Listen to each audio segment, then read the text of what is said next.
Good day. Today we'll be learning how to post from CRJ to the general ledger. So that is what we'll be learning, or that is what I will be explaining. So what I need to remember is that in a CRJ, so let's say this is a business. This is a business bank account. Our business. So in a CRJ, we are receiving money, right? So when we are receiving money, what happens? It means that our bank is increasing, right? So this means that in a CRJ, our bank, it is always increasing.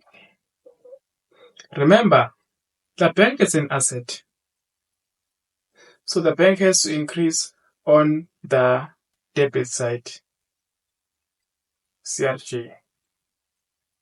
So it increases with the CRJ. You can just write here total receipts, because everything that is in a CRJ, it increases the bank, because in a CRJ we are receiving money.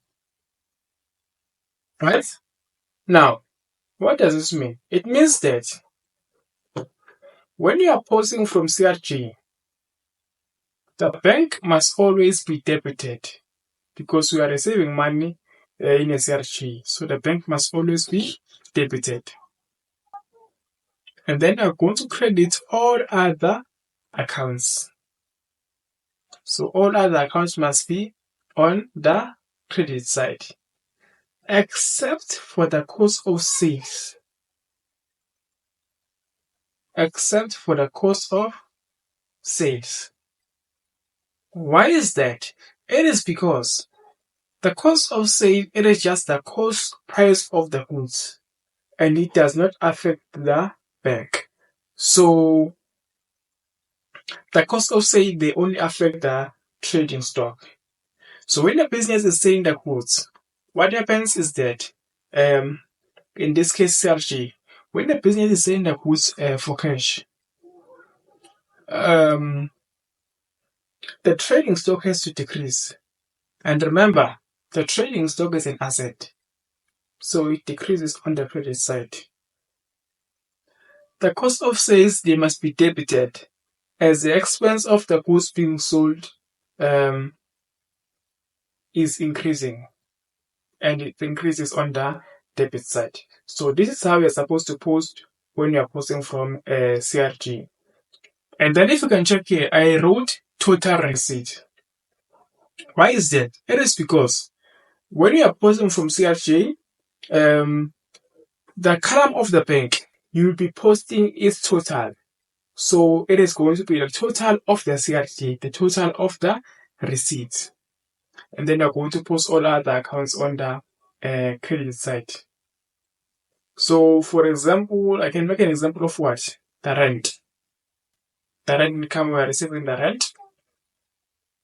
So I can come here and write the bank, because we are receiving money, and then CRJ, and then 1.5.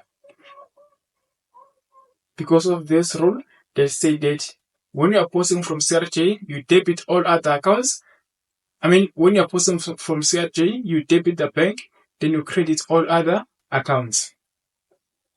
Another rule that is talking about that, it is a double entry principle, which states that if something is debited, it must also be credited.